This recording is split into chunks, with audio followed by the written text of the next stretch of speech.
Belum kena ya Pak ya? Sudah lain ya? Nah, sekarang saya tempelkan. Nah, kalau dilihat pakai mata telanjang, seolah-olah kalau nggak ini benda mati. Tapi bagi ilmu pengetahuan tidak, ini benda hidup, dia bergetar. Ya, kelihatannya diam tapi bergetar keras sekali dia. Sekarang kita lihat seberapa kekuatan dia. Nah, Bapak lihat kalau saya bohong, bilang bohong. Apakah betul sudah lewat 100 Pak? Apa betul sudah lewat 200? Apa betul sudah lewat 300? Nah, ini baru energi. Yang menjadi pertanyaan sekarang, Bapak Ibu, semua fakta sudah dibuka. Bapak Ibu mau beli yang palsu atau mau beli yang asli? Kenapa banyak perusahaan tidak senang sama saya pertama saya ukur pakai alat ukur itu? Ya, Bapak Ibu kita lihat berapa kekuatannya dia. Ini belum apa-apa, baru berapa detik sudah berapa? Sudah 1200. Yang tadi berapa kekuatannya kecil sekali. Padahal harganya mahalan itu. Itu 2.200.000. Kalau nggak rasul cuma 1.725. Jadi Bapak Ibu, sebagai seorang master energi, saya akan mengatakan pada Bapak Ibu ya. Bagi saya, Bapak Ibu terus terang yang paling penting adalah teman. Paling penting adalah punya saudara, punya sahabat sampai sama-sama tua. Dengan jujur saya harus mengatakan Garasul lah yang membuat saya menjadi seorang miliarder, ya. Salah satu miliarder di Bali sekarang. Gara-gara apa? Gara-gara kalung ini. Kenapa? Karena saya memasarkan ini. Ternyata Garasul ini kalau memasarkan gampangnya luar biasa. Kenapa? Nggak punya saingan. Kalau kita jual sepeda motor Honda masih ada merek saingan, ada Yamaha, ada Suzuki, ada Vespa, betul mana? Kalau Garasul tidak ada saingan. Jadi bagaimana enaknya menjual benda yang orang lain beli-beli terus, nggak usah disuruh beli, dia akan beli sendiri. Banyak orang sembuh, otomatis tambah banyak orang beli. Tambah banyak orang beli, tambah banyak orang sembuh, tambah banyak lagi orang beli. Ya. Dan hebatnya apa? Kalau Bapak Ibu, saya cek ya, orang-orang Garasul ya, contoh seperti Pak Gus Musaryo, tidak bercanda, saya beli balik 100 juta. Tapi Bapak tidak boleh beli kalau Garasul lagi, tidak boleh pakai, tidak boleh pinjam, minum airnya pun tidak boleh. Sampai ketahuan Bapak pakai atau Bapak nyuri-nyuri, akan saya denda 200 juta. Boleh? Berapa Pak mau jual supaya Pak buka kalungnya supaya Pak pakai lagi? Berapapun Pak, 500 juta. Nah, jadi Bapak Ibu 500 juta pun tidak akan dikasih. Itu bedanya kenapa kalau Garasul gampang jual. Karena orang sekali beli dia akan senang. Nah kita potong dulu, sudah bunyi dia. Berapa? Nah jadi Bapak Ibu energi yang bagus itu kuantumnya harus mekanik. Kuantum yang penting adalah mekanik. Garasul semuanya kuantumnya mekanik. Kalau sudah kuantum mekanik, kekuatan paling kecil adalah 500. Di bawah 500 sehingga ada PD, tidak ada gunanya. Ya. Nah, anehnya ilmu energi di atas 500 sama saja. Jadi kalau Bapak Ibu tanya, Pak Rudi, 500 sama 2000 mana lebih hebat? Sama. 750 sama 7000 mana lebih bagus? Sama. Itu anehnya ilmu energi. Bagaimana penjelasan secara gampang supaya masyarakat gampang mengerti? Contohnya kalau Bapak Ibu punya warung rujak, suka jualan rujak ya. Ada satu customer, selalu kalau beli rujak lomboknya 5. Kita punya 5 customer yang seperti itu. Kalau beli rujak selalu lomboknya 5. Nah sekarang kebetulan 5-5-nya datang. Supaya cepat kita ulang jadi 1. Apakah kita kasih lombok selai? Udah mati dia, betul gak? Paling kita kasih 8, 7 udah sama pedasnya, betul gak? Aneh Pak Rudi ya. Kalau orangnya 1 lomboknya 5, kenapa orangnya 5 lomboknya enggak 25? Itulah energi. Ya. Oke, sekarang saya akan beri kesempatan Bapak Ibu untuk bertanya. Jadi ini sudah yang itu Pak, yang perlu dijelaskan lagi karena kita ada orang baru gitu. Antara kuantum mekanik dan kuantum fisik perlu dijelaskan secara detail di mana masalahnya itu supaya lebih jelas. Baik. Bapak Ibu, banyak sekali perusahaan-perusahaan yang di luar sana melihat omsetnya kalau Garasul, karena kita kan sebagai perusahaan ya, perusahaan networking, salah satu pembayar pajak terbesar di Indonesia sekarang adalah Garasul. Kenapa dia bayar pajak besar kepada pemerintah? Pertama karena dia mau jujur, kedua memang omsetnya gede. Nah itu terdengar oleh perusahaan-perusahaan lain. Wah Garasul omsetnya gila, booming luar biasa. Nah mereka lihat otak mereka hanya uang saja. Nah mereka tahu kita mengukur-ukur pakai tester. Tester itu belum sempurna, makanya mereka mencari kekurangannya tester itu. Tester energi yang tadi ini adalah tester energi untuk mengukur kuantum, ya, mengukur kuantum dari suatu benda. Tetapi jangan lupa kuantum ada 2. Bagi saya Amerika sudah hebat, sudah penting bisa bikin begini, betul. Tetapi ini pun belum sempurna. Kuantum itu ada 2, ada kuantum fisik, ada kuantum mekanik. Nah, kuantum fisik ini tidak bisa bedakan fisik sama mekanik. Nah, kuantum fisik adalah kuantum yang goblok, ya, bikinnya gampang. Tidak usah 36 jenis batu energi. Satu jenis batu energi kalau dibanyakin, diukur pasti gede. Tetapi efeknya berbeda sekali. Sama seperti rasa, makanan ada rasa lain. Rasa kecut, rasa asin, rasa manis itu lain. Kalau mau makanan enak harus raciknya pas. Bumbunya harus pas semua. Kalau terlalu asin tidak enak, terlalu manis tidak enak, terlalu kecut tidak enak. Betul pada? Nah, kalau Garasul dibikinnya susah. Jadi sekali lagi kuantum fisik itu gampang.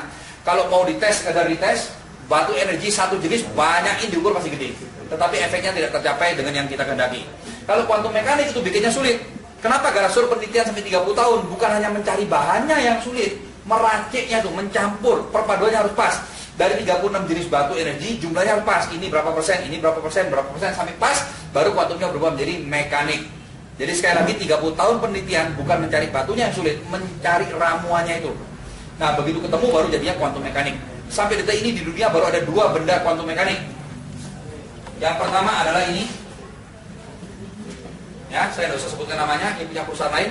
Satunya lagi adalah Galaxur. Jadi sekali lagi benda kuantum mekanik baru ada 2, yaitu ini dan kalau Galaxur. Berarti selain 2 ini kuantumnya adalah apa? Fisik. Oke, sekarang saya jelaskan apa beda. Oke, sudah selesai. Kita lihat berapa kekuatannya? 148. Jadi Bapak Ibu, benda ini harganya 10 juta. Kekuatannya 148. Kuantumnya bagus, mekanik ya. Sama mekanik. Kuantum fisik adalah kuantum yang goblok. Siapapun minta kekuatan akan diberi. Manusia minta, dikasih. Setan minta, dikasih. Tuyul, randa, cululuk minta, dikasih. Pokoknya siapapun minta, dikasih. Itu kuantum yang goblok, fisik.